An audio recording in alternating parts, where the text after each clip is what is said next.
मूली के पराठे। निर्मला अपने मोहल्ले में सब्जी वाले से सब्जियां ले रही थी। तभी वो मूली अपने हाथ में उठाती है।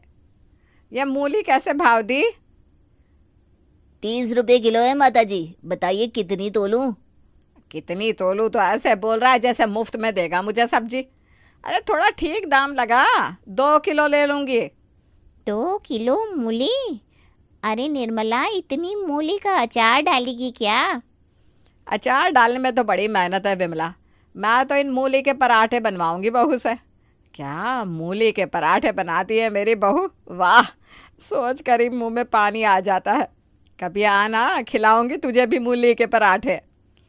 हाँ, आ तो जाऊंगी, पर तू अपना देख, मूली के पराठे बनवा कर खाएगी, फिर उन्हीं स्वादिष्ट मूली के पराठे खाकर बदबूदार गोले भी निकलते हैं। अरे गैस बनती है मूली से। हाँ, ये तो सही कहा आपने। अरे तू चुप कर, सब्जियां नहीं बेचनी क्या? चल तोल दे 2 किलो मूली और भाव सही से लगाना। हाँ हाँ, अभी तोलता हूँ माता जी। निर्मला सब्जियां लेकर घर जाती है और जाती ही अपनी बहू काव्या को आवाज लगाती है। बहू, अरे काव्या बहू कहाँ है? जल्दी आ। जी सासू माँ, कहिए। बहू मूली ले आई हूँ, जरा इसे घिसकर पराठे तो बना दे। सासू माँ, पर अभी तो आपने खाना खाया था, फिर ये मूली के पराठे कौन से पेट में खाओगी? अरे 2 घंटे हो गए खाना खाए मुझे। तू मूली के पराठे बना देना, मेरा बड़ा मन कर रहा है। ठीक है सासू माँ, आप कहती हैं तो बना देती हूँ, लेकिन ज़्यादा नहीं बनाऊंगी। अरे तो बना तो सही, और हाँ, अजवाइन डालकर बनाना, साथ में पुदीने की चटनी भी। काव्या रसोई में मेहनत करके सास के लिए मूली के पराठे तैयार कर देती है और कुछ ही देर में उसे खाने को देती है। तभी उसके ससुर मनोहर जी भी वहाँ आ जाते हैं। क्या बात है, इस समय कौन से पराठे खाए जा रहे हैं? आपको भी ना मेरे खाने के समय ही टपकना होता है। अब आ गए हैं तो मेरे खाने पर आंख मत लगाइएगा। हाँ, ला बहू पराठे ला। फिर मूली के पराठे? बहू तुझे पता है ना, तेरी सास को मूली के पराठे हजम नहीं होते। मैं क्या करूँ पापा जी, सासू माँ 2 किलो मूली उठाकर ले आई हैं और मुझे पराठे बनाने का फरमान सुना दिया। अब इनकी ना सुनो तो दिक्कत और सुनो तो दिक्कत। अच्छा आप शांत हो जाइए ना, मेरा हाजमा बिल्कुल ठीक है, और बहू से पराठे में अजवाइन डलवाया है मैंने, इसलिए चुप करके मुझे खाने दीजिए। निर्मला दोनों को चुप कराकर मूली के पराठे खाने लगती है और कुछ ही देर में 5 पराठे खाकर एक डकार लेती है। ओह, वाह जी वाह, आज तो मज़ा आ गया। मूली के पराठे की बात ही अलग है जी। काव्या की सास को मूली के पराठे बड़े पसंद थे। वो हर कुछ दिनों पर बाजार से मूली ले आती और बहू को पराठे बनाने का फरमान सुना दिया करती। एक सुबह नाश्ते में मूली के पराठे देखकर पवन कहता है, आज फिर से मूली के पराठे? काव्या, क्या हो गया है तुम्हें? तुम इतने मूली के पराठे क्यों बना रही हो? अरे मैंने कहा है इसलिए, वो आज कुछ सब्जी नहीं थी ना घर में, तो मैंने ही बहू को पराठे बनाने को कहा। हाँ, ताकि हमारे बहाने आप ये मूली के पराठे खा सके। माँ, ये आपकी सेहत के लिए सही नहीं है। अरे बेटा, तो मैं कौन सा भर भर के खा रही हूँ, 5 से 6 ही तो खाती हूँ। 5 से 6 क्या कम होता है भाग्यवान? अरे खुद तो खा रही हो, साथ में हमें भी खिला रही हो, चाहती क्या हो?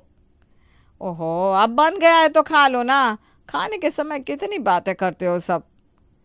सभी को वो मूली के पराठे खाने पड़ते हैं।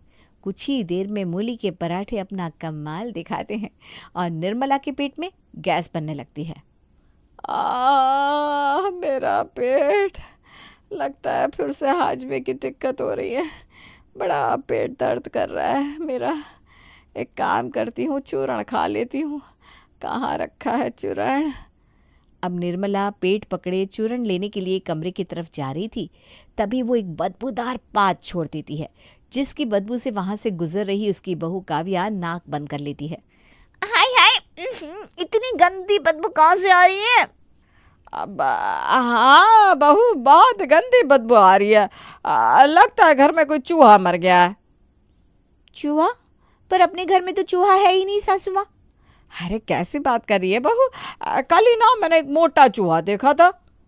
उसी समय निर्मला 2-3 बार पाद मार देती है, जिसके बाद तो जैसे उसकी बोलती ही बंद हो जाती है। वाह सासू माँ, अपने बम के गोलों की बदबू को चूहे मारने की बदबू बता रही है। कहा था ना मत खाइए मूली के पराठे। अब देखा कितनी गैस बन रही है। अरे बहू, पराठे खा लिए हैं तो वो वापस तो नहीं आ सकते ना। तू मुझे गैस वाला चूरन ला कर दे दे, फिलहाल आया मेरा पेट। हाँ अभी लाती हूँ, रुकी सासू माँ, अभी लाती हूँ। काव्या अपनी नाक बंद करके अपनी सास को गैस का चूरन लाकर देती है, जिसे खाने के कुछ देर बाद निर्मला को थोड़ा आराम महसूस होता है। ऐसे ही कुछ समय बीतता है और लाख मना करने के बाद भी निर्मला फिर से मूली के पराठे खाती है, जिसके कारण शाम के समय उसके पेट में फिर से गैस बनती है और उसे बहुत दर्द होता है। उसे डॉक्टर के पास ले जाना पड़ता है। देखिए निर्मला जी, बार बार गैस बनने के कारण आपके पेट में तेज दर्द हो रहा है, इसलिए बेहतर होगा कि आप तला भुना और मसालेदार खाना ना खाएं, परहेज करें। डॉक्टर साहब, मैं तो कितना समझाता हूँ, पर यह है कि इतनी चटोरी के बिना मूली के पराठे खाए मानती नहीं। देखिए, अगर नहीं मानेगी तो उनकी सेहत के लिए बुरा होगा, इसलिए खाने पीने पर थोड़ा ध्यान दें। महीने 2 महीने में एक बार ठीक है, लेकिन उससे ज़्यादा नहीं। अब डॉक्टर के समझाने के बाद निर्मला कुछ दिन तक तो परहेज करती है, लेकिन भला कब तक उसकी चटोरी जुबान रुकती। एक रोज निर्मला किसी को पता ना चले इसलिए अपनी पड़ोसन के घर जाकर मूली के पराठे खाती है, लेकिन उसकी बहू भी कुछ कम नहीं। वो खिड़की से सब देख लेती है और जाकर अपने ससुर को बता देती है। बहू, तेरी सास ऐसे नहीं सुधरने वाली, इसका इलाज तो अब मुझे ही करना होगा। पर वो कैसे पापा जी? अब क्या है, अगली सुबह मनोहर के कहने पर काव्या नाश्ते में सभी के लिए अलग खाना बनाती है और मनोहर के लिए वो मूली के परोठे परोसती है। मूली के पराठे? अरे बहू, तू इन्हें क्यों परोस रही है? क्यों, सिर्फ तुम ही मूली के पराठे खा सकती हो, मैं नहीं? अब से मैं रोज मूली के पराठे ही खाऊंगा। ये आप क्या कह रहे हैं? वही जो तुम सुन रही हो। लेकिन पापा, ये आपके लिए नुकसानदायक है। वैसे भी आपकी हार्ट की दवाइयाँ चल रही हैं। अरे तो क्या हुआ, दवाइयाँ तो चलती रहती है, अब खाना थोड़ी ना छोड़ दूंगा। मनोहर की बात सुनकर सभी दंग रह जाते हैं। अब मनोहर रोज नाश्ते में मूली के पराठे खाता, जिससे उसे भी गैस की समस्या हो जाती है और दिन भर घर में गैस के गोलों का विस्फोट होता रहता है और अक्सर उसके पेट में दर्द रहता है। अपने पति की यह हालत निर्मला से देखी नहीं जाती। बस कीजिए जी, मेरे चक्कर में आप क्यों अपनी सेहत से खिलवाड़ कर रहे हैं? मैं वादा करती हूँ, नहीं खाऊंगी मूली के पराठे, छोड़ दूंगी बस।